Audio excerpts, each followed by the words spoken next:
श्री रामचंद्र भगवान की जय। सद्गुरु साईनाथ भगवान की जय। संत श्री गुलाबराव महाराज की ज्ञानेश्वर महाराज की। जय बोलो। अच्छा, जय। अब इस बात को लेकर के हम थोड़ी चर्चा करने वाले हैं आज के दिन।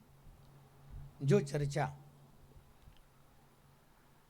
यानी युवा संगोष्ठी के नाम पर जो आज का स्वयं सेशन है, और जिसमें एक वाक्य है,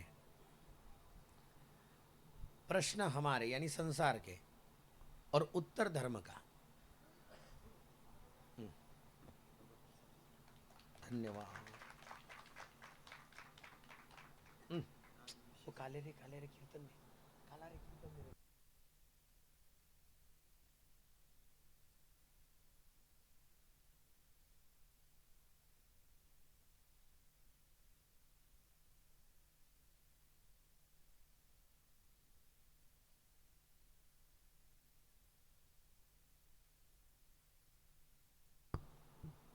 ये थोड़ा प्रसंग आप लोग इसको इस भाव में ले सकते हैं कि हमारी एक आधी पौन घंटे, केवल आधी घंटे तक इसकी चर्चा करनी है, कोई ज़्यादा चर्चा नहीं करनी है। लेकिन चर्चा थोड़ी महत्व की हो जावे, इसलिए इस सेशन को थोड़ा महत्व ज़्यादा दिया गया है। आप कहेंगे कि इसका इम्पोर्टेंस क्या है? इसका इम्पोर्टेंस केवल इतना है, रोज़मर्रा की चलने वाली हमारी निजी जीवन में हमें जहाँ जहाँ कहीं कहीं एक एक सवाल खड़े हो जाते हैं। मेरे हर दिन के चलने वाले नित्य क्रम में मैं ये कर रहा हूँ तो कोई मुझे टोक रहा है, ये करने से ये होने वाला है, ये नहीं होने वाला है। और जब मेरी बुद्धि या फिर मेरा खुद का सेल्फ कॉन्फिडेंस कहता है कि मुझे ये करने से ये हो सकता है, ये मैं क्यों ना करूं। लेकिन जब कोई बड़ा व्यक्ति एक आध हमारी क्रिया को लेकर के कोई क्वेश्चन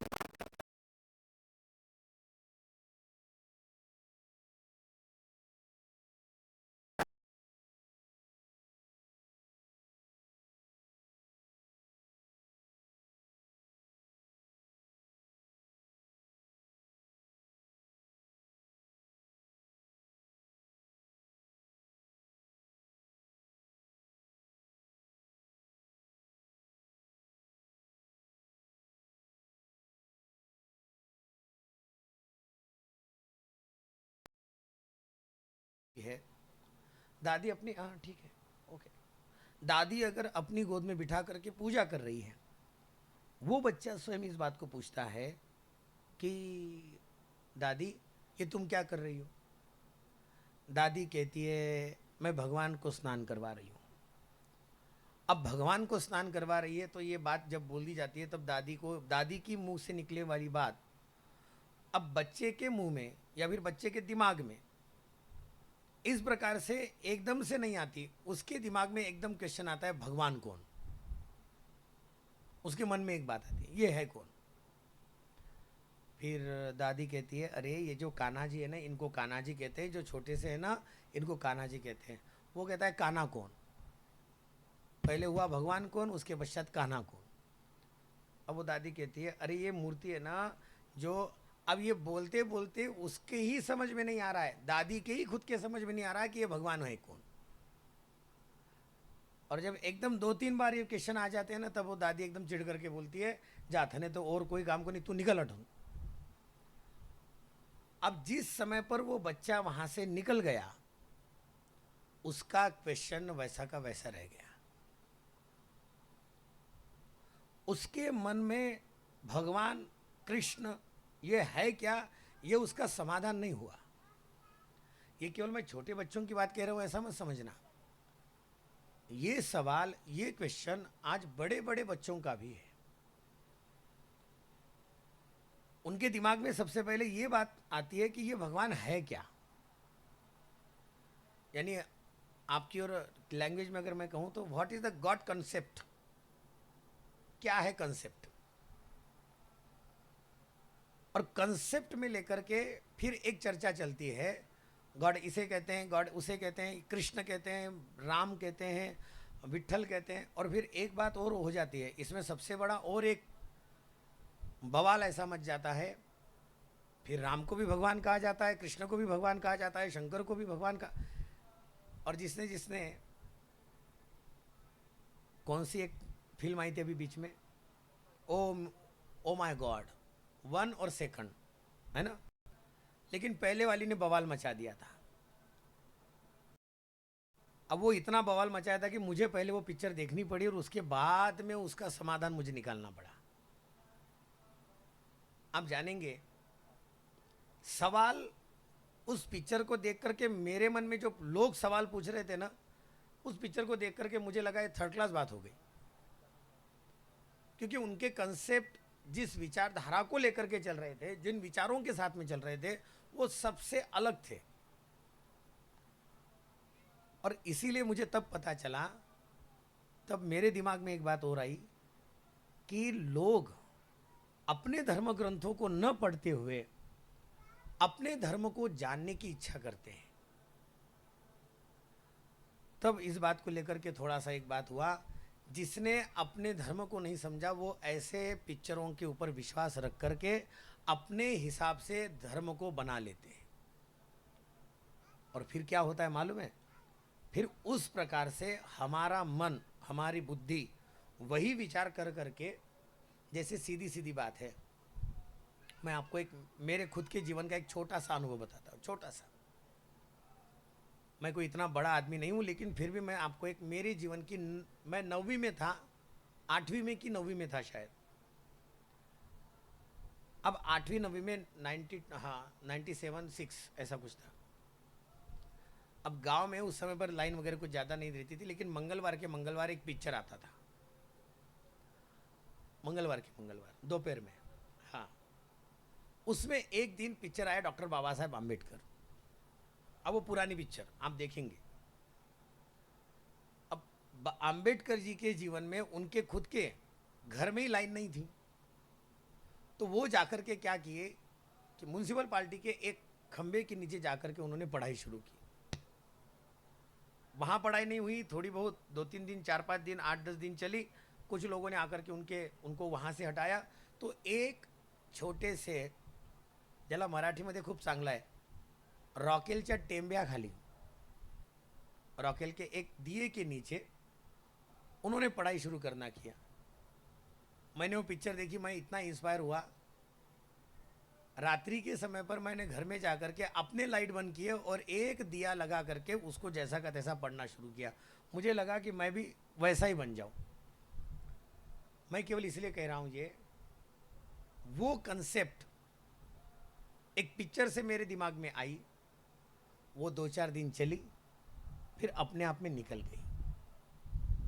हमारे भी मन में कभी कभी धर्म के प्रति, देवताओं के प्रति और हमारी संस्कृति के प्रति कभी कभी शंकाएं निर्माण होती हैं। कोई एक आध ऐसी वैसी पिक्चर देख करके हमारा कंसेप्ट ऐसा बन जाता है और फिर हम वही फिर से दोबारा ब्लैंक हो जाते हैं।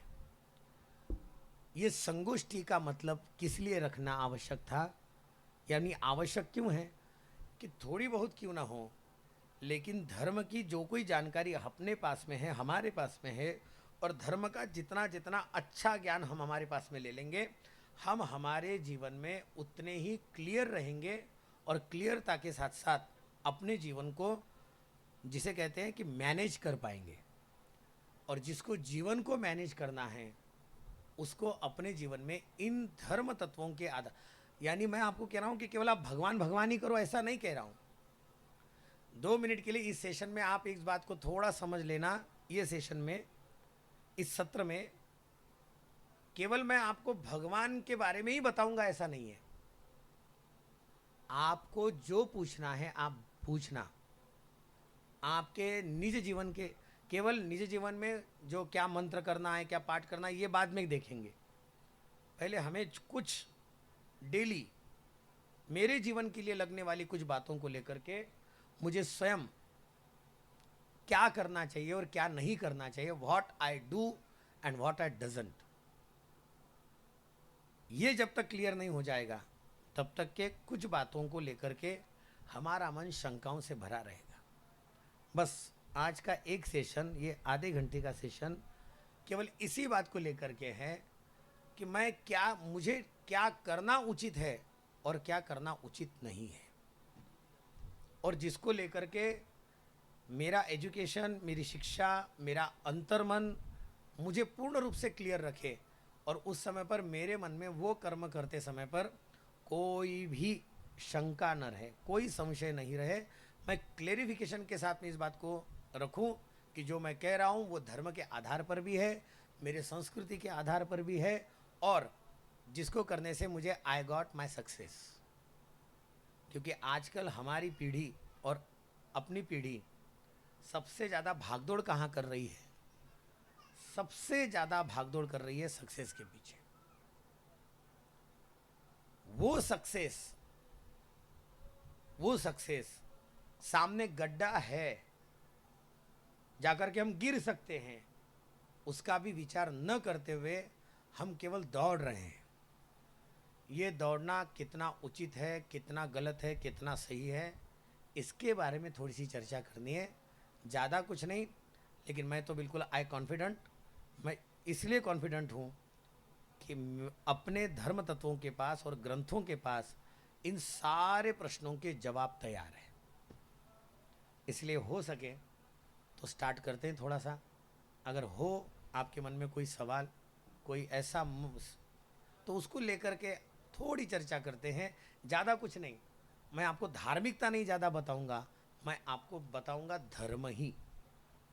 और धर्म का अर्थ क्या है मैं आपको सबसे पहले बता दूं। धर्म का अर्थ हिंदू नहीं, धर्म का अर्थ मुस्लिम नहीं, धर्म का अर्थ क्रिश्चियन नहीं, धर्म का ये सब उस मार्ग के नाम हैं। लेकिन मूल रूप से क्या है? मूल रूप से धर्म का अर्थ है सत्व वृद्धि भवे देना अन्य गुण द्वय घातिनी सही धर्मो न चान्य सत। मेरे अंतर मन की सात्विकता, जिसके द्वारा मेरे मन में आगे चल कर के पछताने का काम नहीं पड़ेगा, ऐसा मेरा स्वच्छ जीवन, सात्विक जीवन, वही जीवन मेरे लिए आवश्यक रहेगा। और ये जीवन जो जीता है वो धर्म के आधार पर ही जीता है। इसलिए केवल ये सेशन आधे घंटे का इसी वजह से लिया गया है कि मेरे जीवन के कुछ कंसेप्ट जो क्लियर नहीं है, या फिर जहाँ जहाँ मुझे डाउट लग रहे हैं, जहाँ जहाँ मुझे संशय लग रहा है, मैं उन संशय के पॉइंट को यहाँ पर उजागर करूँ। अगर शुरुआत करते हैं तो मुझे लगता है बहुत अच्छा होगा। आधे घंटे का सेशन है, हम जल्दी से इसका सवाल जवाब करके इस सेशन को समाप्त करेंगे। शुरू करें। अक्षय जी, अक्षय जी के लिए सबसे पहले ताली हो जाए, क्योंकि मेरे मन में यही बात थी कि मुझे सबसे पहले अक्षय ने ही प्रश्न करना चाहिए। प्रश्न बड़ा सिंपल है महाराज जी। एक ही प्रश्न है और बड़ा छोटा सा प्रश्न है कि जीवन क्या है, जीवन की परिभाषा क्या है और जीवन को जीने का तरीका क्या है। वाह, जीवन क्या है? आप जानेंगे, आपने खिलते हुए फूलों को देखा होगा। जब वो फूल खिलता है, उसकी शुरुआत होती है कली, पहले तो बीज है, फिर वो वृक्ष है, फिर उसके बाद में जो फूल निकलता है, फूल आता है, उसके पहले वो एक कली है। और कली के आधार पर आप जानेंगे तो वो बचपन। मैं आपको जो कंसेप्ट दे रहा हूं वो देखना, आपने थोड़ा खिला, कली थोड़ी खुली, तो अपने आप में उसमें एक थोड़ा सुगंध आया। सुगंध के पश्चात दूसरे दिन और वो थोड़ा बड़ा हुआ, उसकी जगह बढ़ी, तो अपने आप में एक बात हुई, जैसे फूल खिलने लगा, उसके अगल बगल के जितने भी पत्ते हैं उन्होंने उसे खिलने के लिए जगह दे दी। और फिर चौथे पांचवें दिन खिलने के पश्चात उसने अपनी और पंखुड़ियों को खिलाया, और परिणाम ये हुआ उसका सुगंध भी बढ़ा पंखुड़ियाँ भी बढ़ी। और एक समय ऐसा आया उसके जीवन में 3 संगतियां हो गई। 3 लोगों ने उसे, ऐसा समझिए कि 3 फूल है, 3 फूलों को 3 लोगों ने उठा लिया। एक ने उस फूल को तोड़ा, एक ने फूल को तोड़ा भगवान की पूजा के लिए, एक ने फूल को तोड़ा अत्तर बनाने के लिए, और एक ने फूल को तोड़ा पर डालने के लिए।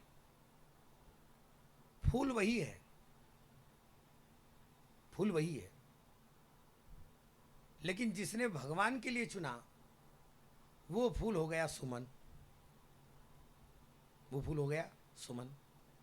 और सबसे बड़ी बात, जिसने अत्तर के लिए उसको चुना उसके लिए वो फूल एक केवल कारोबार की दृष्टि से हो गया। और तीसरा, जिसने वो मुर्दे के लिए या फिर किसी नेता के लिए लिया, उसने क्षणिक सुख के लिए उसको लिया। तीनों वृत्तियां हैं। जन्म और मृत्यु के बीच में खिलता हुआ जीवन, खिलता हुआ जीवन 3 संगतियों में अगर किसी के पास में ज़्यादा चला जाता है तो वही जीवन किसी का सुमन हो जाएगा, वही जीवन किसी का एज अ मैकेनिकल, केवल मैकेनिकल चल रहा है। मैकेनिकल यानी दिन चल रहे हैं, चल रहा है, आज उठे हैं, सुबह कोचिंग करना है, शाम दोपहर में जॉब करना है, रात में और कोचिंग करना है, बाद में सो जाना है, फिर सुबह उठे, एज अ मैकेनिकल, जिसका कोई ज़्यादा उपयोग नहीं है। और तीसरा, उसने अपने जीवन में इतना कुसंग का संग कर लिया, क्षणिक सुख के लिए अपने जीवन को रहना, अपने काल में रहना, ये जीवन 3 प्रकार से चला। अब इसमें से इम्पोर्टेंट किसको देना है, किसको कहेंगे जीवन? जीवन उसको कहते हैं जो क्षणिक के लिए भी नहीं है और एज अ मशीन के रूप में भी नहीं है, लेकिन जो भगवान के पास में नहीं, जो केवल किसी अच्छे सत्कर्म के लिए उपयोग में आ गया, ऐसा जीवन जब वो भगवान के पास से भी निकल जाएगा तो निर्माल्य बनकर किसी के लिए पूजन बन जाएगा। इस जीवन, इस काल को, जन्म और मृत्यु के बीच में चलने वाला, सत प्रभाव के साथ में जीने वाला हृदय ही जीवन कहलाया जाता है। और जिसका महत्व केवल मनुष्य जीवन को है और किसी को नहीं है। पशुओं के जीवन को, पशुओं के जीवन की कोई इतनी महत्ता नहीं बताई गई। एक तो हमारा जीवन इतना सुंदर है कि हमारा जीवन हमें बोलने के लिए वाणी है, इतना सुंदर है। हमारा जीवन इतना सुंदर है कि देखने के लिए आंख है, और जो हम देख रहे हैं उसको व्यक्त कर सकते हैं, इतनी बुद्धि है।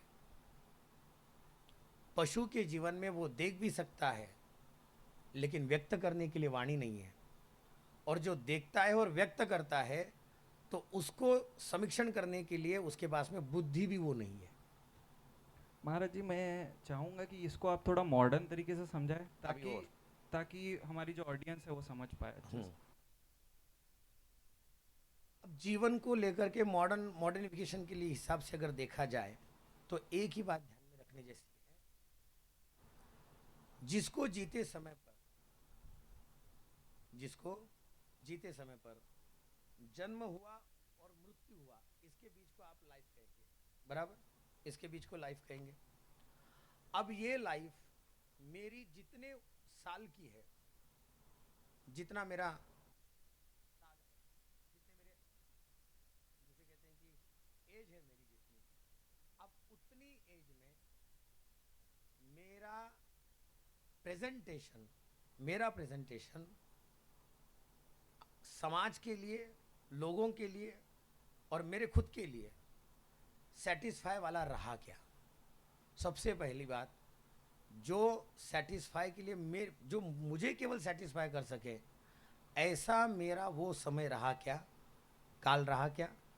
और जिसके द्वारा लोग अगर मुझे मिले तो कम से कम एक हैप्पीनेस के द्वारा मिले, एक हैप्पीनेसता के साथ में मिले, और कम से कम मिलते समय पर उनको लगे कि हाँ, मैं जिस व्यक्ति से मिला उसकी लाइफ मुझे भी हैप्पीनेस यानी आनंदित करने वाली रही, और वो खुद अपने आप में ही एक आनंद की मूर्ति है। तो कंटिन्यूशन ऐसा हैप्पीनेस कंटिन्यूशन में जिसके साथ में चला, और ऐसा कहने में मुझे आपत्ति नहीं रहेगी कि मैं कभी अपने अपने आप में डिस्टर्ब नहीं रहा, मेरे पास में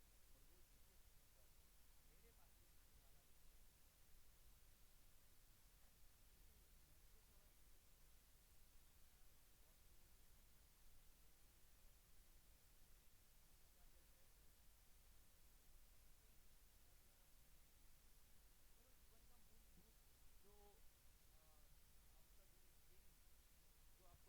जीवन में पाना है या जो भी है, आपका एक एम होना चाहिए जीवन में, जो आपको आपको लगना चाहिए कि ये मैंने अचीव करना चाहिए।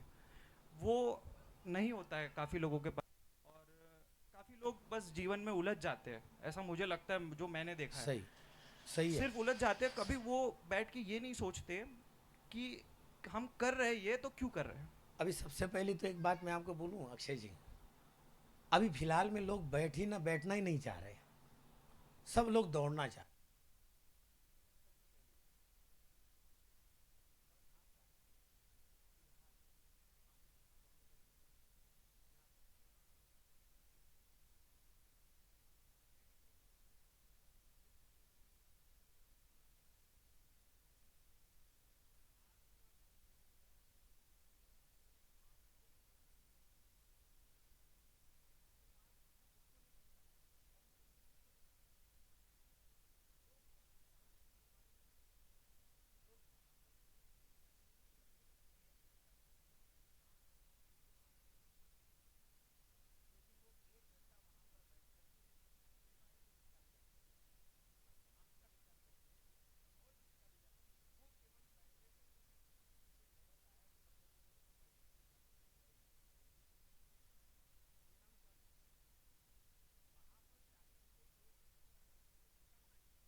नहीं, तब तक वो रुकती नहीं।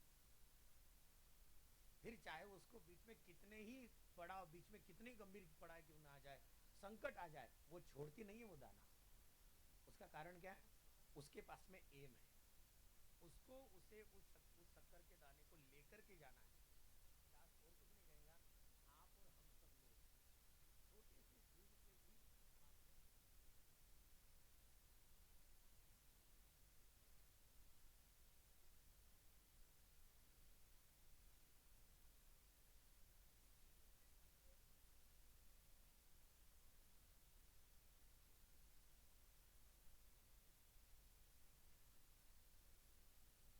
भी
साधुबोध नामक ग्रंथ है।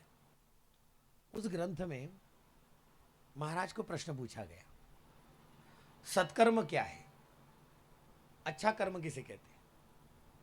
क्या कहेंगे, थोड़ा सा बताइए तो। आप लोग बताओ। चलिए आपको मैं एक सवाल पूछता हूं, अच्छा कर्म किसे कहते हैं? किसी की हेल्प करना। अच्छा कर्म का ये एक मार्ग हो गया, लेकिन अच्छा कर्म किसे कहते हैं? थोड़ा बताइए, कशाला चांगलं कर्म म्हणतात? जिसको करके हमारे मन को शांति मिले। चलिए, एक बात लेकिन थोड़ी अधूरी है। और आशीष जी? अपनी अपनी किए हुए से किसी और को तकलीफ ना हो। थोड़ा नजदीक गए। और प्रतीक, श्याम जी?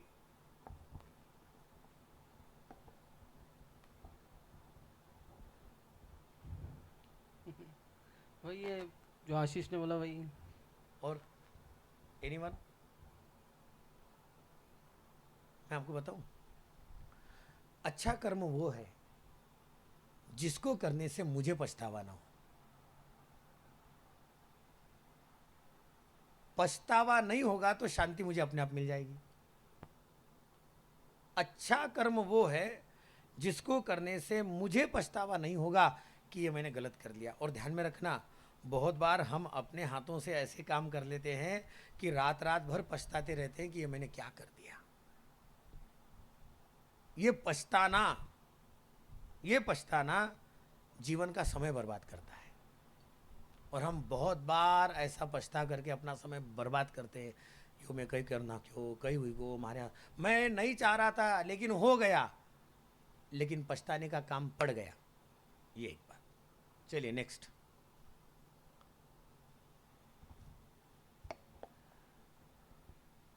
समाज में और परिवार में जो एक जनरेशन गैप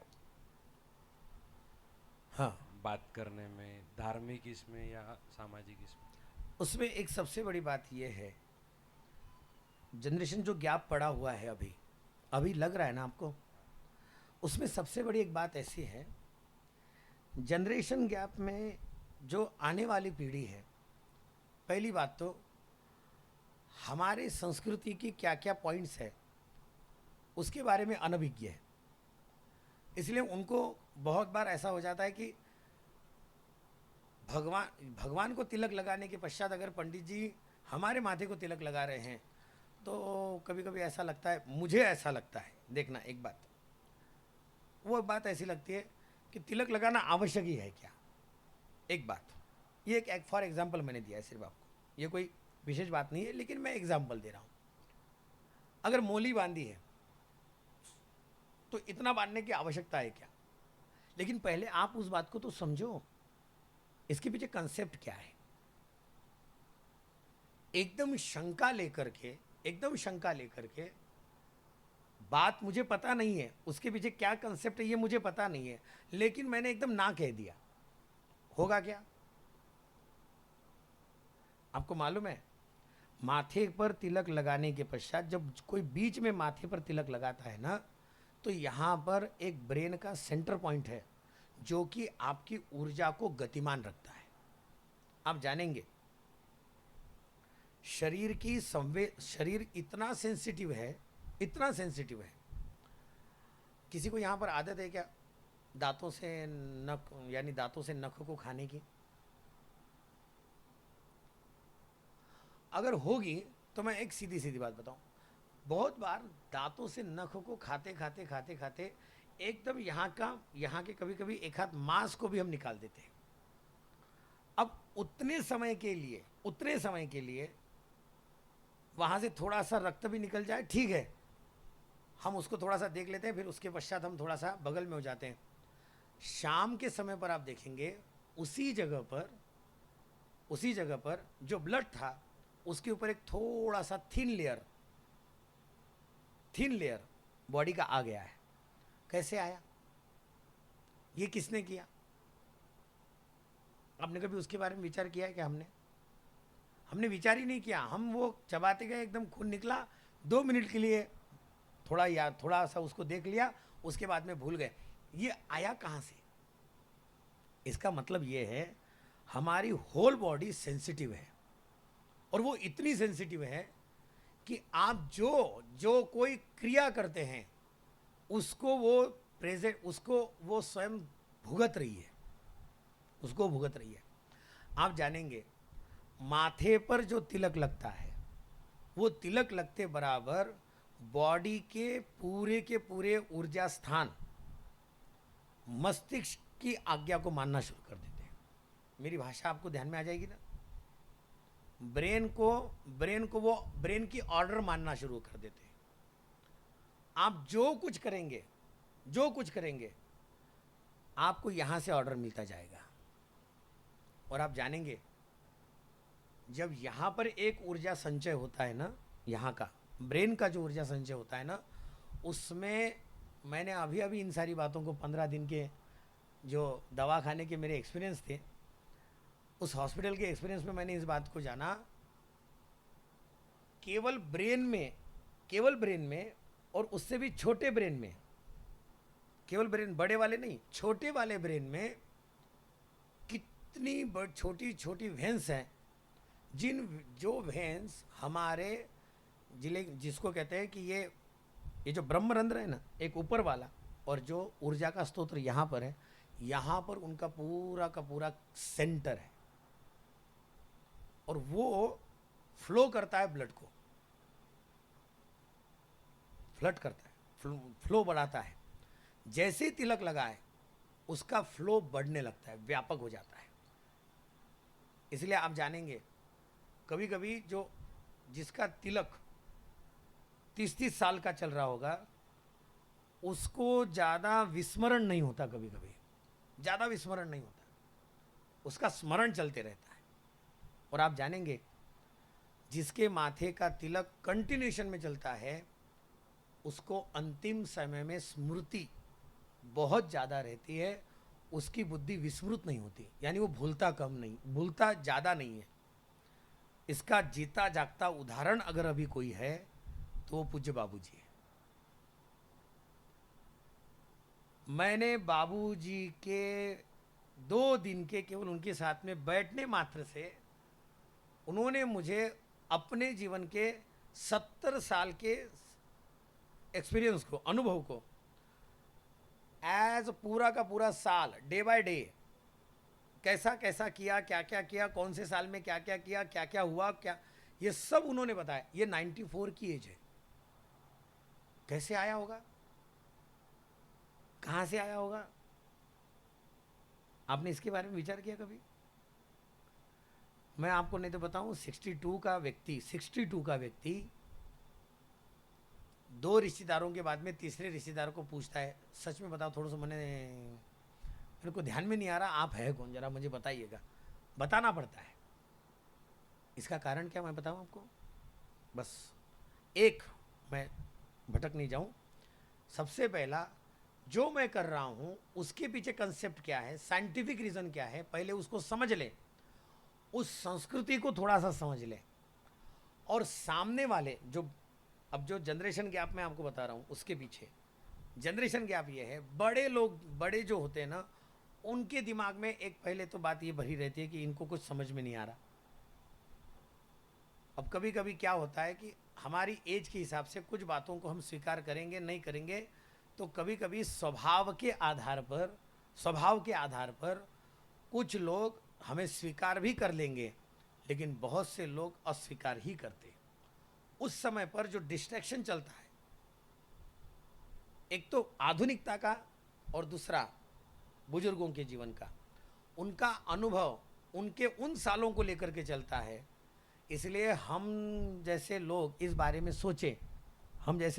सोचें कि उनके अनुभव को, वो साल, वो समय और उस समय का उनका जितना भी काम था, वो उनके हिसाब से वही विचार करता है। आज के हिसाब से उस समय को निकाल करके मैं आज उसमें अपने कुछ कंसेप्ट डालूं, लेकिन उसको डालने के लिए मुझे थोड़ा समय लगेगा। और मुझे क्या होता है ना, कि मुझे ऐसा लगता है कि मैं अगर आज ये कुछ नया कर रहा हूँ तो ये आज के आज ही हो जाना चाहिए और अभी के अभी हो जाना चाहिए। इसके लिए उनको भी स्वीकार करने के लिए थोड़ा, जिसे कहते हैं कि मैं मन से उनको भी स्वीकार करूं और उनके लिए भी ये बात होनी जानी चाहिए कि उन्होंने भी इनको स्वीकार करना चाहिए। हमारा डिस्ट्रैक्शन यहीं पर चल रहा है, वो स्वीकार करने का इच्छा नहीं कर रहे, हम स्वीकार करें लेकिन वो मेरे ही मत से करें, इस बात को लेकर के आग्रह चल रहे हैं। परिणाम ये हो रहा है दोनों के बीच की गैप बढ़ रही है, एकदम से आ नहीं रही, नजदीक नहीं आ रही। और कभी कभी ऐसा हो जाता है कि ऐसा कहने में मुझे आपत्ति नहीं आएगी, शॉर्ट फॉर्म बोल देता हूँ, ईगो भी कभी कभी अपने आप में इसको एक छोटा सा कारण है। पूरा ही उसके लिए रीज़न है ऐसा नहीं, लेकिन सम रीजंस उसमें एक प्लस पॉइंट है ईगो का। चलिए, पुरानी जनरेशन में नए जनरेशन को कन्वर्ट करना चाहिए, नए जनरेशन ने पुरानी जनरेशन। ये सवाल जरा गंभीरतापूर्वक नहीं है, लेकिन एक थोड़ी सी बात ऐसी है, पुरानी जनरेशन ने नई जनरेशन को स्वीकार करना चाहिए या फिर नई जनरेशन ने पुरानी जनरेशन को स्वीकार करना चाहिए, इसके लिए ही एक मध्य बिंदु लेना पड़ता है, सेंटर पॉइंट। और वो सेंटर पॉइंट ये आ जाता है कि उनके कुछ पॉइंट्स मैं स्वीकार करूं और उन्होंने मेरे कुछ पॉइंट स्वीकार करने चाहिए, बस। लेकिन आग्रही कभी कभी हम जिसे कहते हैं कि हम इतने आग्रही होते हैं फोर्सफुली, उन्होंने ये स्वीकार मेरा करना ही चाहिए, मेरी इस बात को मानना ही चाहिए। अब इसमें होता है हैबिट, इसमें जो स्वभाव दोष आ जाता है ना, वो स्वभाव दोष कभी कभी इतने बड़े बड़े कामों को रोक देता है। मैं आपको सच में बताऊं, एक छोटा सा प्रसंग है, रामायण का ही प्रसंग है, ज़्यादा नहीं। बात ऐसी हुई, आप लोग ज़्यादा बोर नहीं होंगे उसमें। माँ कैकेयी ने कहा कि स्वयं राम जी ने वनवास को जाना चाहिए, 14 वर्ष राम वनवासी, 14 साल के लिए जाइए। क्या हुआ? भगवान राम ने स्वीकार किया एकदम से, अगर माँ कह रही है तो मैं जाऊंगा। अब दूसरी बात यहां पर ऐसी आ गई, जैसी ये बात लखन लाल जी को पता चली, वाल्मीकि में, मैं आपको वाल्मीकि बता रहा हूं, मैं तुलसी नहीं बता रहा हूं, वाल्मीकि में सीधा सीधा वर्णन ऐसा है, लखन लाल जी ने एकदम विरोध किया और लखन लाल जी ने कहा अभी के अभी दशरथ जी को जेल में डालो। कॉन्स्टिट्यूशन का अपमान है ये अयोध्या की। निर्णय सभा में हुआ और अपनी पत्नी की बात सुन करके राजा दशरथ ने राम जी को क्यों एकदम से वनवास दिया, सभा को वहां पर विश्वास मत में नहीं लिया, अभी के भी जेल में डालो। भगवान ने कहा लखन, तुम किसके बारे में बात कर रहे हो, तुम इस बात को जानो। लखन लाल जी ने कहा भैया मैं जान रहा हूं, लेकिन ये अन्याय है आपके ऊपर। भगवान ने कहा तुम्हें ये मेरे ऊपर अन्याय लग रहा है, लेकिन ये तो मैं आज्ञा मान रहा हूं। अब बताइए दोनों के कंसेप्ट में अंतर क्या है? दोनों के कंसेप्ट में अंतर बहुत है, लेकिन राजा दशरथ की एक बात को भगवान राम ने ऐसा लिया, राजा दशरथ जी के एक बात को लखन लाल जी ने ऐसा लिया। अब तीसरी बात इसमें और ले लेना, जैसे ही स्वीकार किया गया और स्वीकार करने के बाद में जैसे ही जानकी जी भी आई, लखन लाल जी भी आए और राम जी भी आए, वलकल राम जी के लिए भी लाए गए, वलकल लखन लाल जी के, यानी जो वस्त्र थे अरण्य में जाने के, वो वस्त्र राम जी के लिए भी लाए गए, लखन लाल जी के भी लाए गए, और कैकेयी ने हाथों हाथ जानकी जी के लिए भी दिए। लेकिन उसी समय पर वशिष्ठ जी ने कहा कैकेयी वलकल अभी के अभी बाहर रखो, ये कपड़े जानकी नहीं पहनेगी। क्या फर्क था, क्या होता था? लेकिन आपको मालूम है वशिष्ठ जी ने कहा वनवास तुमने केवल राम को दिया है, जानकी को नहीं मिला है। जानकी अगर वस्त्र पहनेगी तो जान लेना तुम्हारे पूरे के पूरे निर्णय में सबसे गलत निर्णय ये होगा कि तुमने राम और जानकी जी को वनवास भेजा। इसमें केवल राम को वनवास है, जानकी जी को नहीं है। कपड़े पहनने मात्र से क्या फर्क पड़ता था? वशिष्ठ जी ने कहा, मां कैकेयी ने एकदम कपड़े बगल में कर दिए, नहीं पहनवाए। अब मुझे केवल इस बात का जवाब थोड़ा सा मैं आपसे मांगता हूं, अगर कपड़े पहन लेती और इसका ही केवल आग्रह चलता तो क्या होता? आपको मालूम है क्या होता? सबसे बड़ा अपमान वशिष्ठ का हो जाता। जो हमारे बुजुर्ग, जो हमारे बड़े, उनका सबसे बड़ा अपमान हो जाता। वहां पर एक मध्य पॉइंट आया, केवल राम जी और लखनलाल जी के लिए वहां पर केवल कपड़े पहने जाएंगे और कोई नहीं पहनेगा। आप इस बात को जानेंगे? ये अयोध्या की बात थी। जिस अयोध्या के केवल चलने, कोई अगर चलने भी लग जाए तो उसको जनता देखती थी, ये कैसे चलता है। और इतना बड़ा निर्णय हुआ तो क्या इस निर्णय के बारे में बड़े और छोटों में कोई विवाद नहीं होता था? सबसे बड़ा विवाद होता था और अयोध्या में इसके पश्चात बहुत बड़ा विवाद चलने वाला था, लेकिन वो टल गया केवल एक कपड़े के ऊपर से। इसलिए बड़ों ने स्वयं छोटों को स्वीकार करते समय पर, उनके बड़ों ने छोटों को स्वीकार करते समय पर उनके विचारों को, जो अच्छे विचारों को लेकर के चल रहा है, ऐसे विचारों को स्वीकार कर ले वे, और छोटे बड़ों के विचारों को और बड़ों के धाराओं को, विचारधारा को स्वीकार करते समय पर स्वीकार ऐसा ही करे जिससे उनके आने वाले विचारों में या फिर उनके जीवन के आने वाले समय में उनको कभी पछताने का काम नहीं पड़े। कुछ बातों को लेकर के मुझे उनके साथ में ही चलना है, ये बात पक्की है। उनके बिना वो काम नहीं होने वाला। ये छोटों ने विचार करना चाहिए और बड़ों ने विचार इस बात को लेकर के चलना चाहिए कि कम से कम इनके द्वारा आगे का काम और बढ़ेगा। तो दोनों ने अपना ही मध्य पॉइंट पकड़ करके उस बात को चलना आवश्यक है और दोनों की बात यहाँ पर होनी आवश्यक है। इसमें इसको बोलते, इसमें दोनों का कम्युनिकेशन चलना बहुत आवश्यक है। कभी कभी हमारा कम्युनिकेशन केवल एक दो बार होता है, कंटिन्यू में नहीं होता। परिणाम ये होता है कि वो काम वहीं पर ही बंद पड़ जाता है। चलिए। जय श्री कृष्ण महाराज। जय श्री कृष्ण। मेरा एक प्रश्न ऐसा था कि यहाँ बैठे हम सब लोग अपनी अपनी दिनचर्या में, आधुनिक दिनचर्या में व्यस्त रहते हैं।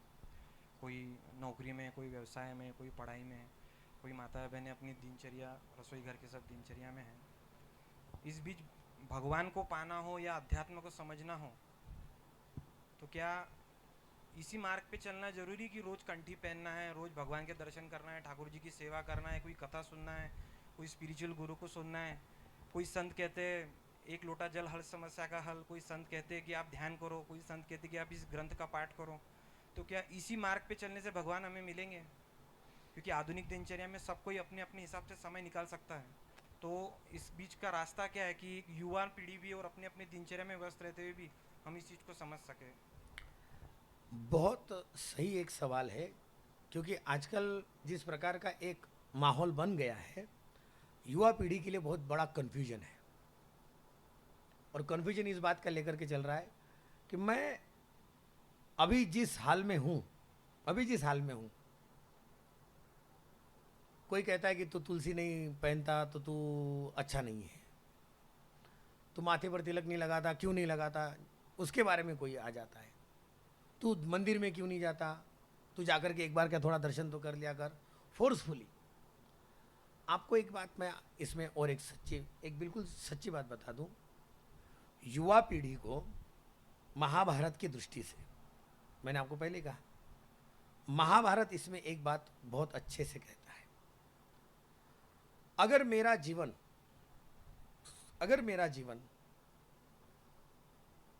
आगे बढ़ करके किसी के, यानी मेरा खुद का जीवन आगे बढ़ने वाला है, और आज जिस युवा अवस्था में हूँ उस समय पर मेरी ऊर्जा, मेरा खुद का अध्ययन करने का भी फोर्स इतना ज़्यादा है कि कभी कभी मुझे समय नहीं मिलता पढ़ाई से, फिर मुझे ऐसा लगता है कि कॉन्सेंट्रेशन, अभी एक जो बात आपने कही ना कि एक लोटा जल सारी समस्या का हल, अभी एक बहुत बहुत अच्छा विषय चल रहा है सबका। बीच बीच में एक बात और आई, थोड़ा जरा विवाद भी चला उसके बारे में।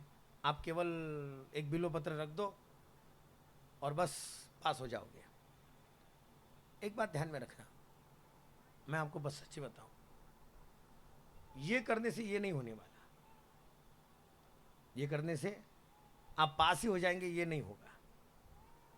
लेकिन हाँ, एक बिल्व पत्र रखने से, एक बिल्व पत्र रखने से आपकी जो बुद्धि और आपकी जो एकाग्रता है, जिसे आजकल कैसे कहते हैं कॉन्सेंट्रेशन, ये कॉन्सेंट्रेशन ऐसा पावर है कि जो आपको दिखता नहीं है।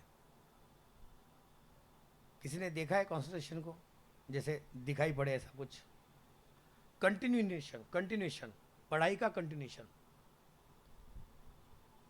कॉन्सेंट्रेशन बढ़ाना हो, जिसे एकाग्रता कहते हैं। मैं आपको एक उस महात्मा का नाम बता रहा हूँ जो मैंने अभी, जिनके मैंने ग्रंथ बहुत सारे पढ़े हैं।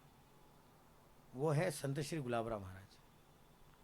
90वें महीने में उनकी आंखें चली गई, और आप जानेंगे एक बार जो ग्रंथ सुनते थे जैसा का तैसा बोलते थे। क्या कॉन्सेंट्रेशन होगा उनका? इसे एकाग्रता कहते हैं। अब इस एकाग्रता को अगर बढ़ाना है तो जो पावर मेरे पास में इनविजिबल है, जो दिख नहीं रही है लेकिन है अपने पास, आंखों से मुझे सबके कलर दिख रहे हैं, आंख की रोशनी है, लेकिन रोशनी के द्वारा जो कलर दिख रहे हैं, तो ये रोशनी अपने आप में जो पावर, एक ताकत है, वो इनविजिबल है लेकिन दिख रही है मुझे, है। उसी प्रकार इनविजिबल पावर को, अपने शरीर की इनविजिबल पावर को बढ़ाने के लिए मुझे कम से कम कोई ऐसा उपाय करना है। लेकिन इन उपायों के लिए मेरे पास कितना समय है? क्योंकि सबसे बड़ा सवाल कहाँ पर आ जाता है? यहाँ, कि मेरे पास समय कितना है। मैं आपको सच में बताऊं, उम्र के 35-40 तक आप सात्विकता के आधार पर टिक ही सकते हैं, इतना अगर सेल्फ कॉन्फिडेंस अपने पास में है। आप कहेंगे 35 और 40 क्यों? 35 और 40 क्यों? क्योंकि 40 तक ही जीवन ऐसा है, 40 तक का जीवन ऐसा है जो कोई भी संगति को, किसी भी विचार को जल्दी स्वीकार करके उसको स्वीकार करने के लिए तैयार हो जाता है। 18 से लेकर 40 तक की बात कह रहा हूं मैं आपको। कोई भी, जो भी कोई कुछ कहेगा, हाँ ये ठीक है। और आजकल तो मॉडर्न ज़माना, इस मॉडर्नेशन के नाम पर ऐसे ऐसे कुछ बातें आई है कि सब लोग, हम जल्दी स्वीकार करते हैं उसको, बहुत जल्दी। परिणाम क्या होता है? किसी मार्ग को स्वीकार करते समय पर विचार न किए बिना स्वीकार करके हम अपना ही नुकसान करते हैं। और इसके लिए अगर ये सेल्फ कॉन्फिडेंस है, सेल्फ कॉन्फिडेंस मेरे पास में है कि मैं माला नहीं धारण करूंगा तो भी मेरे मन की सात्विकता को टिका सकता हूं, न कोई और पूजा पाठ करके भी मेरा स्मरण, मैं उनको याद कर ही रहा हूं। आप कम से कम एक तो काम कर सकते हैं ना, जाते जाते अपने घर में जो भगवान की फोटो, उसको प्रणाम ही तो कर सकते हैं। क्या इसके लिए कोई समय निकालना पड़ रहा है? क्या इसके लिए समय नहीं निकालना पड़ रहा है? जाते जाते मेरे घर के जो बुजुर्ग लोग हैं, मैं कम से कम उनके पास में 2 मिनट केवल इतना बैठ करके बोल सकता हूं, आप कैसे हैं, प्रणाम, जय श्री कृष्ण। इतना बोलने मात्र से उनकी जो खुशी हमें मिलती है, वो खुशी नहीं होती, वो आशीर्वाद होता है। एक क्रिया, एक छोटी सी क्रिया जिनको मुझे ज्यादा समय देने की आवश्यकता नहीं है, मेरे कंटिन्यू में चलने वाले मेरे डेली वर्क में ये काम हो सकता है कि अरे, एक सीधी बात हो सकती है ना, मेरे से जो अब बहुत बड़े हैं और मेरे ऊपर बहुत प्रेम करते हैं, अगर वो मुझे सामने दिख जाए, मैं उनको प्रणाम कर लूं, केवल जय श्री कृष्ण बोल दूं, प्रणाम भी बाद में करना, चलिए जय श्री कृष्ण ही पहले बोल दूं, मैं कम से कम जय श्री कृष्ण बोल दूं, तो उतने में उनका पॉजिटिवनेस हमारे लिए कितना बढ़ता है। और आप जानेंगे, आपको मैं एक बात बताऊं, कोई यानी पुरानी पूरा बहुत से लोग कहते हैं अगर अच्छा कर्म काम करने के लिए जाओ तो कम से कम दही शक्कर खा करके निकलो, है ना, एग्ज़ाम के समय पर ये काम करो।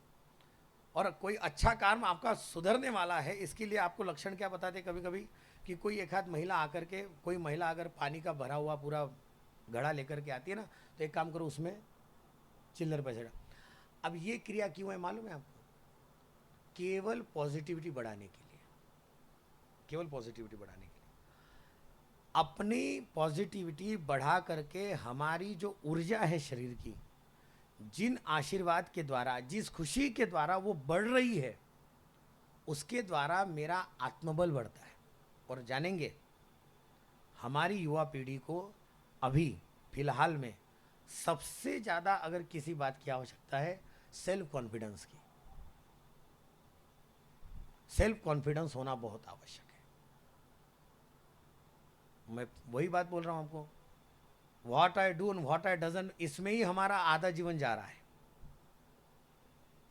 जिसके पास में सेल्फ कॉन्फिडेंस आ गया, ये सेल्फ कॉन्फिडेंस एक इनविजिबल पावर है जो आपको लाने के लिए कभी कभी इन क्रियाओं को करने से ही मिल सकती है। आप रहो ना, नहीं आप, मैं तो आपको कहूं कि आपका अगर सेल्फ कॉन्फिडेंस इतना बड़ा है, इतना बढ़ चुका है, तो आपको पूजा करने की उस समय पर ज़्यादा आवश्यकता नहीं पड़ेगी। किसी गुरु के अच्छे यानी मार्गदर्शन की आवश्यकता नहीं पड़ेगी। लेकिन सेल्फ कॉन्फिडेंस डगमगा रहा है, बार बार डगमगा रहा है, कहीं कहीं डगमगा रहा है, तो आपको वो काम लेना ही आवश्यक पड़ेगा। उसके बिना वो होगा नहीं।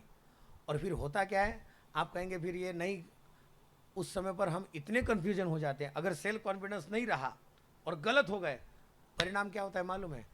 हम किसी ज्योतिषी के पास चले जाते हैं, हम किसी ऐसे व्यक्ति के पास चले जाते हैं कि जो कहता है कि तुम केवल 2 दिन दो, 2 दिन में तुम्हारा पूरा का पूरा काम करवा देता हूँ। परिणाम ये होता है काम बनाता नहीं और ज़्यादा बिगड़ जाता है। और फिर वो 3 इडियट्स में देखा ना आपने, पहले वो अंगूठियाँ पहनता है, फिर वो अंगूठियाँ निकाल देता है। अंगूठियाँ क्यों निकालता है मालूम? क्यों निकालता है? कॉन्फिडेंस आ जाता है, सेल्फ कॉन्फिडेंस आ जाता है। लेकिन जब तक सेल्फ कॉन्फिडेंस नहीं आता तब तक क्या पहनता है? पहनता ही है। हालांकि अंगूठी पहनने से आपका काम बिगड़ेगा कि सुधरेगा, ये हम इसके बारे में थोड़ी बाद में चर्चा करेंगे। लेकिन एक बात पहली है, सेल्फ कॉन्फिडेंस मेरे मन में आने के लिए पहले मेरी तैयारी है क्या? सेल्फ, माय सेल्फ, क्या मैं उसके लिए तैयार हूँ? अगर मैं तैयार नहीं हूँ तो मुझे ये अवलंबन तो लेना ही पड़ेगा, ये आवश्यक है। आप गीता जी का, मैं आपको 8वां अध्याय गीता जी का एक 12वां अध्याय बता देता हूँ। भगवान ने अर्जुन के बारे में क्या कहा? केवल अर्जुन ने क्या कहा था? मैं इनके साथ युद्ध नहीं करने वाला। क्यों नहीं करने वाला भाई? क्या कारण था अर्जुन का? हाँ, वो पूरी फैमिली है सामने की, फैमिली के साथ में वो लड़ा नहीं क्या? पहले उसने युद्ध नहीं किया क्या? आपको मालूम है अर्जुन ने इसके पहले युद्ध किया है, भीष्म के साथ युद्ध किया है, दुर्योधन के साथ में युद्ध किया है। अर्जुन बनकर नहीं, विराट राजा की नगरी में, हाँ, अज्ञातवास के समय। क्या उस समय पर उसके मन में नहीं था? उसे नहीं लगा कि मैं फैमिली के साथ में युद्ध कर रहा हूं? उसी समय पर क्यों आया? नहीं, अज्ञातवास का नहीं, बृहन्नला नाम की एक, जैसे वो बन गया, लेकिन उसे ये तो पता था, आपको पता है, आपको महाभारत अगर पढ़ा होगा तो उसमें जाते जाते बृहन्नला को यानी अर्जुन को पांचाली ने, द्रौपदी ने कहा कि अर्जुन हो सके तो जिन जिन को स्वयं तुम पराजित करोगे उनके वस्त्रों को लेकर के आना, अंग वस्त्रों को। और आप जानेंगे अर्जुन ने 4 लोगों के अंग वस्त्रों को ला करके द्रौपदी को दिए थे। पता नहीं था कि वो उस समय पर वो मेरा परिवार है, वो मेरे तात है, वो भीष्म पितामह है, वो भाई है, परास्त करके भगा दिया था। लेकिन कुरुक्षेत्र की भूमि में आकर के जब इन पूरे परिवार को देखा, कुछ क्षणों के लिए, स्वयं कुछ क्षणों के लिए अर्जुन अपने आत्मबल को ही खो गया। इन रथियों को देख करके, ये परिवार को देख करके, गांडीवम संस्रते हस्तान, गिर गया धनुष। ये वो अर्जुन था। अब अगर कॉन्फिडेंस, सेल्फ कॉन्फिडेंस ही टूट गया तो परिणाम आगे क्या? और कितने मिनटों की है गीता? कितने मिनटों की है? भगवान ने कुरुक्षेत्र में कितने मिनटों में कही? केवल 47 मिनट, 47 मिनट्स। इतने मिनट में पूरी गीता कहकर के भगवान ने अर्जुन को तैयार किया। उस समय पर भगवान ने 12वें अध्याय में केवल अर्जुन से ये बात कही, अर्जुन तुम ये जो बात जान रहे हो ना कि ये मेरे अपने, मैं स्वयं इनको मां, तू एक काम कर, तू ये सब मेरे अपने अपने अपने इन सारी बातों को छोड़, एक ही काम कर, मैं ये वो मन आदस, जो दोष, जो अपराध तुझे लगेगा, जो पाप तुझे लगेगा, वो सारा पाप मुझे दे दे। भगवान उसके पाप को भी लेने को तैयार हो गए। बस भगवान कह रहे थे कि तुम युद्ध के लिए तैयार हो जाओ। किस कारण के वश? केवल कॉन्फिडेंस बढ़ाने के लिए। आप जानेंगे गीता जी में दूसरे अध्याय में भगवान ने जो बातें कही है ना, भगोड़े के रूप में लोग तेरा इतना बड़ा अपमान करेंगे, एक क्षत्रिय होकर के ऐसा अपमानित जीवन जिएगा तू, भगवान ने यहां तक कह दिया। और डरपोक की बातें उस समय पर आप जानेंगे अर्जुन की कैसी कैसी थी। ये मेरा परिवार, अगर ये पूरे के पूरे मर गए तो इनकी पत्नियां विधवा हो जाएंगी, उसके पश्चात क्या क्या होगा, सब सारा समाज बिगड़ जाएगा, ये हो जाए। वो सब बातें बोलते समय पर भगवान हंसने लगे थे। उसका कारण क्या? जिस व्यक्ति का आत्मबल कम हो जाता है वो व्यक्ति इस जगत में हंसी के लायक बन जाता है। भगवान ने अपने जीवन में अर्जुन की अर्जुन को कोई हंसे, इसके लिए सबसे पहले उसके सेल्फ कॉन्फिडेंस को बढ़ाया।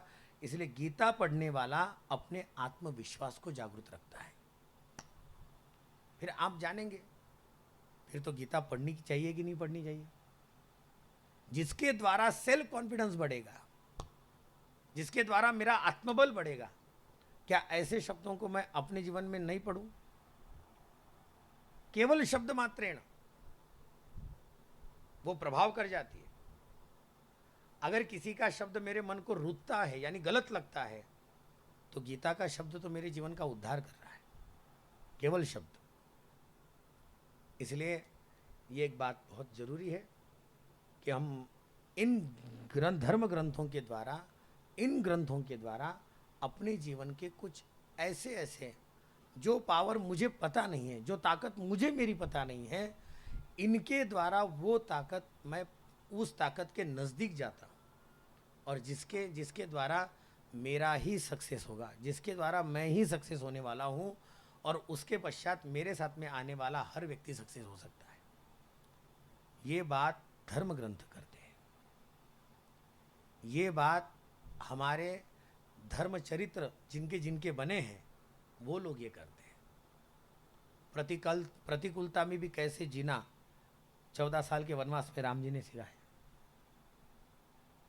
भगवान कृष्ण ने स्वयं अनुकूलता में भी कितना, प्रतिकूलता में भी कितना प्रसन्न रहना, ये भगवान कृष्ण ने समझाया। विपरीत परिस्थितियों में अपने मन का विवेक खोने नहीं देना, ये छत्रपति शिवाजी महाराज ने समझाया। फिर क्या ऐसे चरित्रों को हम सुने नहीं?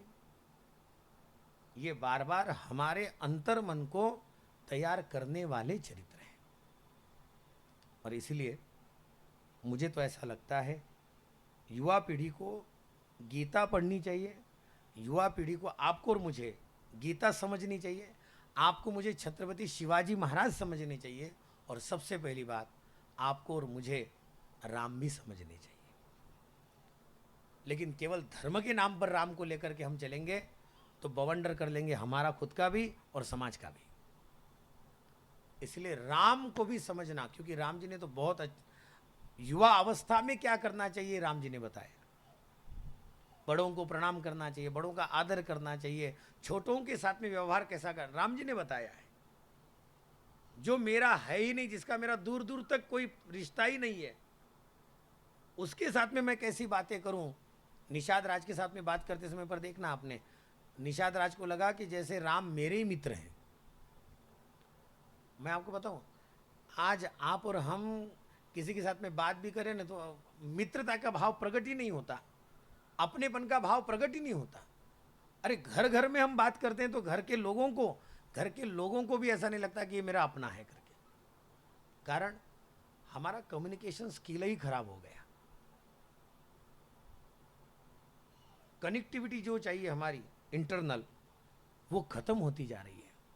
और हम केवल क्या कर रहे हैं, हम आजकल इंटरनल कनेक्टिविटी को ज़्यादा महत्व नहीं दे रहे। हम केवल बाहर की ऊपरी ऊपरी तरह को लेकर के चल रहे हैं। जाना है मुझे जाना है, आना है मुझे आना है, बात करना है केवल बात करना है। आप मुझे सच में बताना, मोबाइल जितने बड़े उतनी बातें बड़ी क्या, बताना जरा। परिवार में कितना बड़ा है परिवार का, बातें कितनी हो रही है, कितनी बातें हो रही है मोबाइल के द्वारा। जितनी बातें पहले पत्र के द्वारा होती थी, क्या उतनी बातें आज हो रही है? आज भी एक समस्या बनी पड़ी थी, थाको तो फोन ही नहीं आवे, ये बात ही को नहीं करो। कितनी बड़ी समस्या है। सुविधा हो गई, लेकिन वो सुविधा मेरे मन को अभी तक रास नहीं आई है।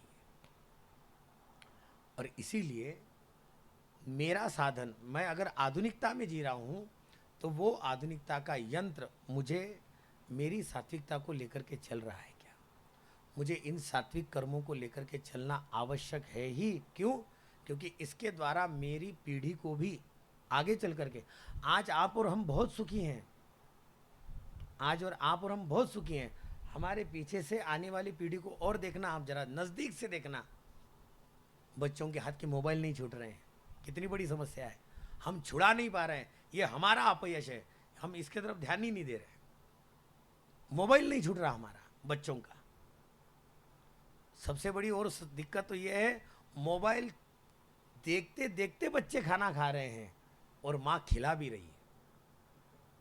कितनी बड़ी विडंबना है। अब इन सारी बातों को लेकर के रोशन भाऊ सांगा, सोल्यूशन सांगतो आता। त्याच्यावरचं सोल्यूशन असं आहे, उस सोल्यूशन को केवल आप और हम ही मिटा सकते हैं। एक तो पहली बात, उनके सामने छोटे छोटे बच्चों का एक सेंसिटिव ऐसा होता है, जो हम करेंगे वो वही करेंगे। उनके सामने आप जितना मोबाइल रखेंगे उतना वो उसके नजदीक ज्यादा जाएंगे। छुपाना नहीं है, लेकिन इतना दिखाना भी नहीं है कि कम से कम वो हमारे हाथ का छीन लेवे। और हो सके तो उसमें सॉल्यूशन एक और अच्छा है कि उस मोबाइल के ऊपर कुछ ऐसे सात्विक बोलो, मैं केवल धार्मिक नहीं बोल रहा हूँ, लेकिन ऐसे गानों को, ऐसे कुछ फीचर्स को रखो कि जिनको देखने मात्र से, केवल सुनने मात्र से, आप कुछ अच्छे अच्छे गाने भी रख सकते हैं। केवल वो सुनते जाएं, केवल सुनने की आदत लगाएं। हम जितना गेम, अरे डाउनलोड वो बच्चा नहीं कर पाता है तो हम करवा के दे देते हैं। और सबसे बड़ी बात क्या होगी मालूम है? केवल एक ही बालक, एक दो बालक होने की वजह से क्या हुआ ना, हम तो एक तो ज़्यादा मारते नहीं हैं। आजकल मारने का जो एक तरीका बंद हो चुका है ना, मैं कहूँ आपको, मेरी बात को गलत मत समझना, लेकिन अगर अच्छा वृक्ष तैयार करना हो तो उसे कहीं कहीं छाटना भी पड़ता है। और श्रीमद् भागवत में श्लोक आया है अक्षय, 5 वर्षानि लालयत 10 वर्षानि ताड़यत प्राप्तेषु 16 वर्षे पुत्रम मित्रम वदाचरित। 5 वर्ष के बालक के आप जितने हो सके उतने प्रेम, उसके साथ उतना प्रेम करो, लेकिन 5 से 10 साल तक के बच्चे को थोड़ा ताड़न दो। ताड़न माने मारो, कहीं ना कहीं उसको मारो, कहीं ना कहीं उसे रोको, और उसे जब तक रोकोगे नहीं तब तक वो आपके हाथ में आने वाला नहीं। और प्राप्तेषु षोडशे वर्षे पुत्रम मित्रम वदाचरेत्। जैसे ही 16 साल की उम्र हो जाए उसके साथ में मित्र जैसा व्यवहार करो। वो बाहर के फ्रेंड करेगा ही नहीं, फ्रेंड सर्कल उसका बाहर का होगा ही नहीं, वो अपने अपने आप में रहेगा। ये काम अगर हम करेंगे ना, इसके ऊपर का एक बेस्ट सोल्यूशन ये हो सकता है, बेस्ट सोल्यूशन है ये। आणि माझ्यापेक्षा तर तुम्हालाच माहिती आहे, छडी लागे विद्या येई। मारते थे इसलिए हम स्टडी कर ही लेते थे, फिर वो आधा या अधूरा क्यों ना हो। लेकिन हम लोगों को जब मार पड़ती थी तब उनको गुस्सा नहीं आता था, एक रिस्पेक्ट रहती थी। अभी अगर मारा तो उनको एक अपने को डर रहता है कि ये इसको एक गुस्सा आ जाएगा, कुछ कर देगा। क्यों डर है मालूम ही है, क्यों डर है? हंसेंगे आप मेरी इस बात को लेकर के। ये डर इसीलिए है क्योंकि बालक एक ही है।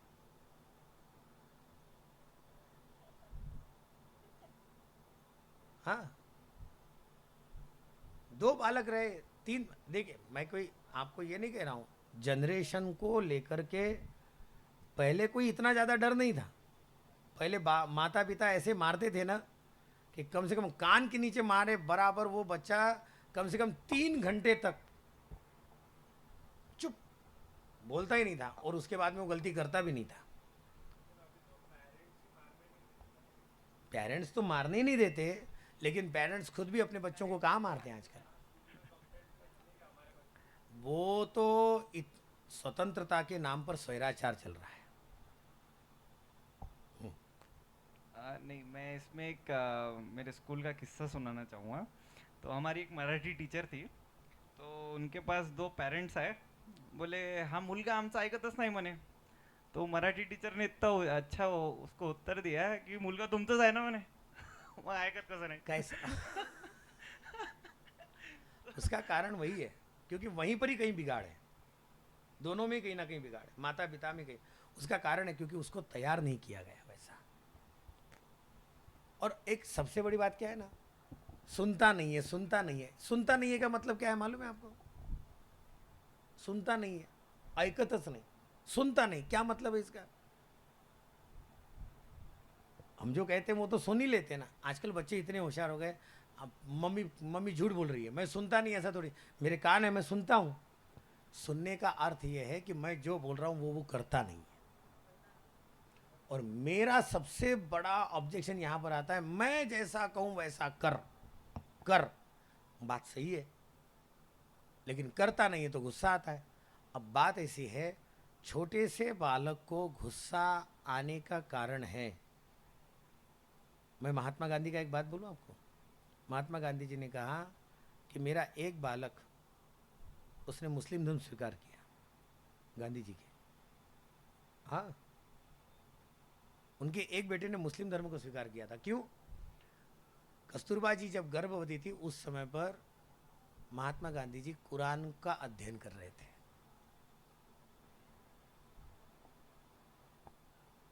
हो गया, कहाँ का रिजल्ट कहाँ मिला है, कहाँ का कार्य कहाँ। यानी अगर मैं गुस्से में हूं, मेरा घर में ही अगर इतना ऐसा वातावरण चल रहा है, तो मेरा बालक तो स्वयं अपने आप में उतना गुस्सा करेगा ही करेगा, होगा ही वो।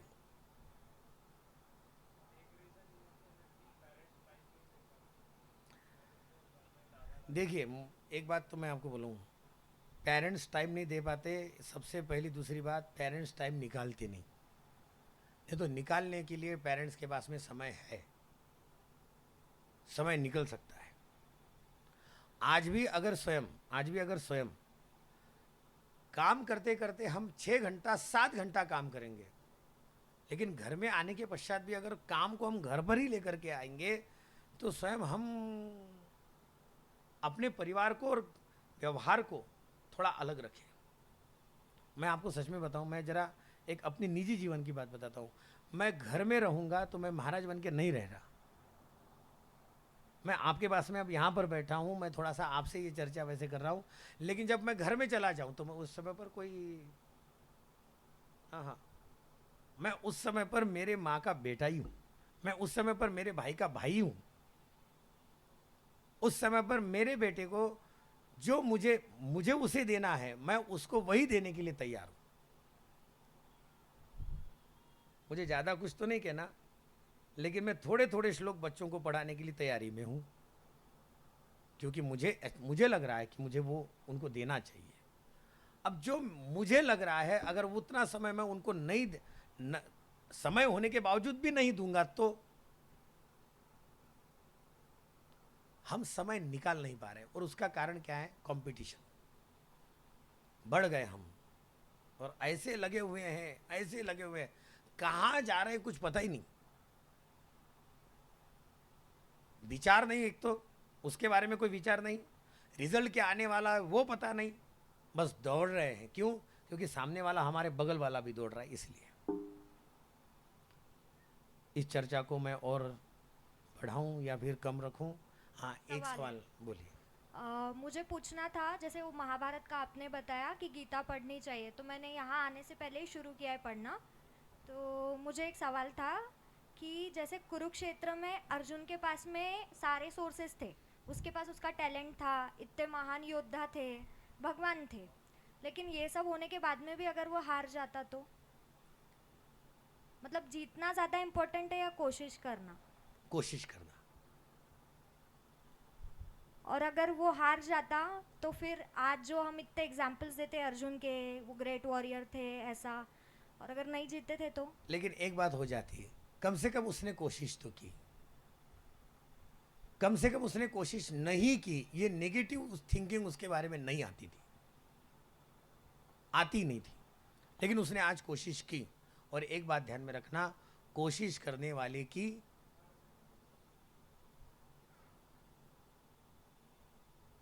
इसी को कंटिन्यू करते हुए मैं बताना चाहूँगा कि हाँ, ऐसा नहीं है जो आपने बोला, वही है कि हारते साइड पे कर्ण भी था, उसकी भी चर्चा आज होती है, ऐसा नहीं है, तो कोशिश करना ज़रूरी है। थोड़ा सा 2 मिनट में आपको बताऊं, हम लोगों ने है ना कर्ण के बारे में जो कंसेप्ट बना के रखे हुए हैं ना, ओरिजिनल में वो कंसेप्ट कर्ण के है ही नहीं।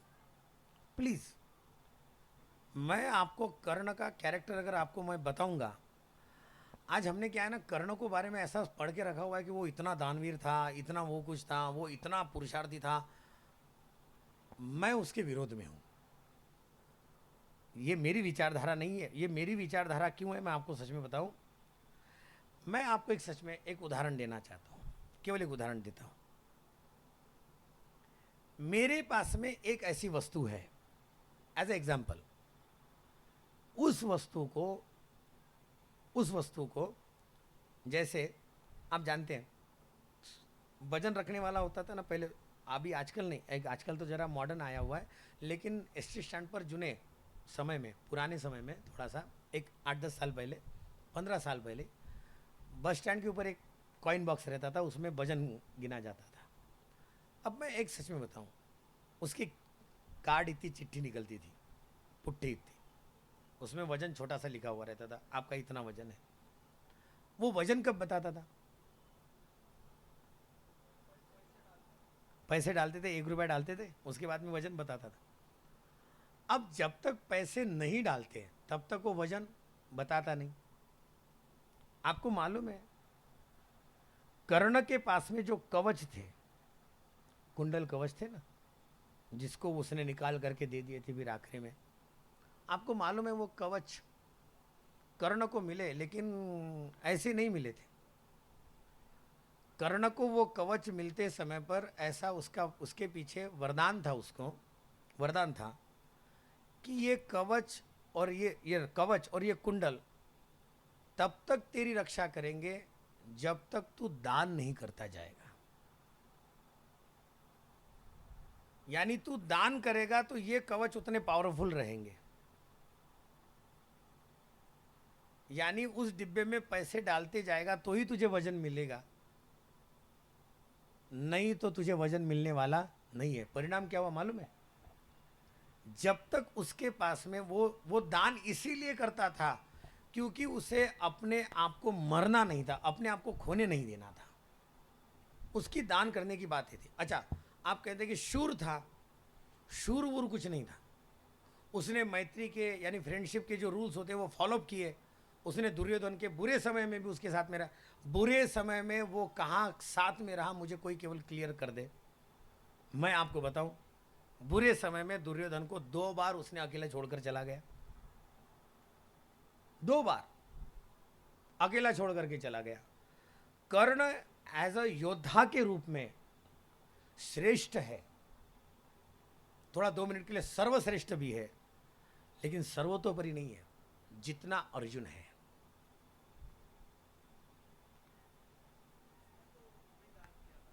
कुंडल, कवच, वो जब दान किए गए उसका कारण ही ये था। सबसे पहले एक बात जानने रखना, केवल अपनी पावर दिखाने के लिए, केवल अपनी पावर दिखाने के लिए अगर किसी की शक्ति का प्रयोग किया जाता है, केवल अपनी पावर, ये गलत है कि सही है बताना? दूसरे की शक्ति का उपयोग किया जाता हो, केवल अपनी पावर दिखाने के लिए, मेरी ताकत क्या है, मेरा मैं कितना बड़ा हूं, ये केवल दिखाने के लिए अगर स्वयं वो बताने की बात होती तो क्या गलत है कि सही है? ताकत दूसरे की है, उसकी अपनी पास की नहीं है। लेकिन दूसरे की ताकत को अपना करके अपनी ताकत करके प्रेजेंट करना वास्तव में ये सही नहीं है ह्यूमैनिटी के हिसाब से। कौन सी तपस्या बतावे? सूर्य पुत्र था वो, उसको वो वैसा ही मिल चुका था। लेकिन अर्जुन के पास गाइडेंस देने के लिए बहुत कोई था, कर्ण के पास नहीं था। ये भी तो एक ये हो सकता है ना। क्या अर्जुन को सपोर्ट कर यानी गाइड करने वाले बहुत लोग थे। अर्जुन के पास में सपोर्ट करने वाले थे, सपोर्ट करने वाले थे, लेकिन जब इसको सपोर्ट करने वाले मिले, यानी कर्ण को जब सपोर्ट करने वाला मिला तो इसने अपना झूठा परिचय देकर के सपोर्ट लिया है। कर्ण ने अपना झूठा परिचय दिया है। आप कर्ण के जीवन के कुछ ड्रॉबैक्स देखिए और यही ड्रॉबैक्स उसको पीछे लेकर के गए। कर्ण के जीवन में सबसे महत्वपूर्ण बात यह है, उसने अपने जीवन को ओरिजिनल नहीं जिया है, किसी के सहारे पर जिया है। लाइफ जिए, ओरिजिनल जिए। हम्म हम्म हम्म हम्म।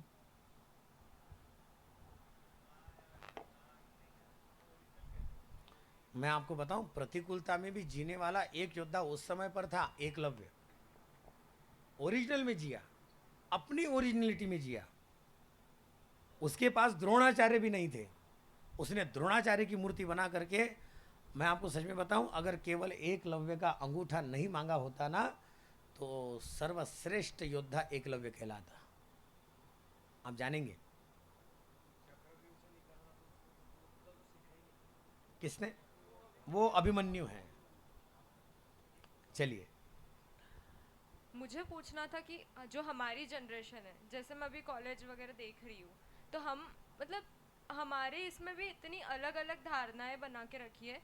कोई अगर अच्छा भी करने जाए तो उसको कोई पहले ही टोक देता है कि तू ये क्या कर रहा है, ये ठीक नहीं है। कभी कभी ऐसा होता है कि मतलब जो फ्रेंड सर्कल वगैरह हो गया, अगर अपन किसी चीज़ को बोले कि ये मतलब अपने हिसाब से जो उचित है, जो हमने बड़ों से सीखा है, अगर हम वो चीज़ बोले तो उनको लगता है कि हम पुराने ज़माना मतलब पुराने इसमें चल रहे हैं।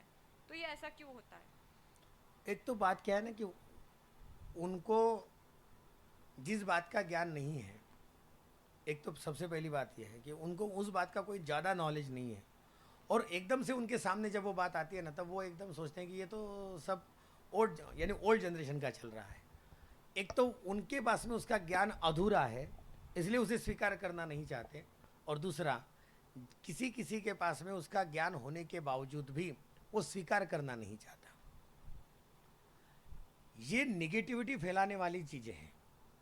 हाँ, लेकिन उस समय पर मेरा मन, मैंने जो पहले अभी कहा ना कि मुझे अच्छा कर्म किसे कहते हैं, अच्छा कर्म जिसको करने से मुझे पश्चाताप यानी मुझे रोने की पारी मेरे जीवन में नहीं आनी चाहिए। ऐसा मेरा खुद का जीवन होना चाहिए। इसके लिए मैं हमेशा तत्पर रहूं। आप जानेंगे भरत लाल जी को राम जी को मनाने के लिए जाने के लिए अभी जाने की आवश्यकता नहीं, 14 साल के बाद में आवेंगे, लेकिन भरत लाल जी गए ही। क्यों? क्योंकि उन्हें पता था ये काम करने से मेरे ऊपर का कलंक कम से कम निकल तो जाएगा ही। और ये बात जानेंगे आप, जिस कर्म को करने से, जिस क्रिया को करने से मुझे समाधान मिलता होगा और रोने की नौबत मेरे ऊपर नहीं आती होगी, वो कर्म मैं करूं ही, उसमें कोई दोहराव नहीं होगा। वो करने में कोई हाँ, उसमें मैं केवल इस बात को जानूं कि मेरी मर्यादा नहीं छूटनी चाहिए, मेरी मर्यादा नहीं छूटनी चाहिए। और सामने वाले का क्या दिल दुखता है वो सब बाद में देखेंगे। पहले मैं अपने आप को जानूं कि मैं मेरी मर्यादा को नहीं तोड़ सकूं, बस इसमें मैं चलूं। चलिए, इस सत्र को समापन की ओर ले जाते हुए मैं बिल्कुल। एक आखिरी प्रश्न, अगर और कोई पूछना चाहे तो, आप में से भी कोई पूछना चाहे तो मैं एक आखिरी प्रश्न के साथ इस सत्र का समापन करना चाहूँगा। आप जब अध्यात्म क्षेत्र में जब आप आए तो उम्र के, जहाँ तक मेरा ज्ञान है कि आप 12 साल की उम्र से आए, तो उस वक्त आपके क्या विचार थे? आपको भी लगता होगा कि मैंने मेरे मित्रों के साथ खेलना चाहिए, घूमना चाहिए, उनके साथ भी क्रिकेट खेलना चाहिए? मैं आपको अभी क्लियर कर देता हूँ। जी। At that time I am a best bowler. मैं क्रिकेट भी खेला हूँ। मैं आपको बताऊं कि मैं कॉलेज लाइफ में यूथ फेस्टिवल में एज अ स्पीकर मैंने गोल्ड मेडल लिए हुए हैं।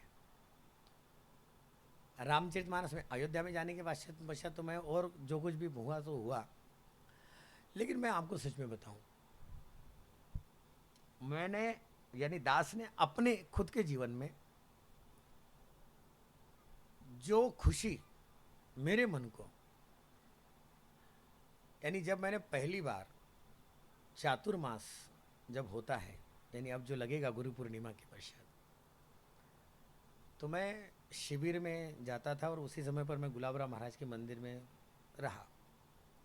तो एज अ स्टूडेंट के रूप में जब मैं रहा तो वहाँ पर एक दादाजी थे, मोहड़ आपा, उनकी आंखों से नहीं दिखता था, लेकिन उनको ग्रंथ सुनने की बहुत इच्छा थी। तो मैं उनको वो खुश हो जाते थे, इसलिए मैं उनको सुनाने के लिए सबसे पहले मैंने रामायण हाथ में लिया था। और उस समय पर मैंने मुरारी बाबू का रामायण हाथ में लिया था। जब मैंने उनको पढ़ाया तो मैं पढ़ते पढ़ते, मैं आपको सच में बताऊं कि पढ़ते पढ़ते वो तो रोए, सुनते सुनते तो वो रोए, लेकिन पढ़ते पढ़ते मैं रो दिया। और उस समय पर जो मुझे खुशी मिली, उस खुशी से ही मैं इंस्पायर हुआ कि अगर मैं ये कहने मात्र से इतना खुश रह सकता हूँ, क्या दिक्कत है इसी क्षेत्र में चला जाऊँ। लेकिन ये क्षेत्र कहाँ से आएगा, कैसे मिलेगा, कहाँ पर जाऊँगा, ये मुझे कुछ नहीं पता था, कुछ भी क्लियर नहीं था। लेकिन क्रिकेट से भी ज़्यादा यूथ फेस्टिवल के उन नाटकों, यानी मैं आपको मिमिक्री मैं कर चुका हूँ। और एक यानी एक नाटक होता था जिसमें वॉइस नहीं थी कुछ, वो कौन सा तो भी एक उसको इंग्लिश में काफ़ी अच्छा कहते हैं, हाँ, वन एक्ट प्ले नहीं, जिसमें कोई वॉइस नहीं था, लेकिन उसमें केवल एक्टिंग करनी पड़ती थी।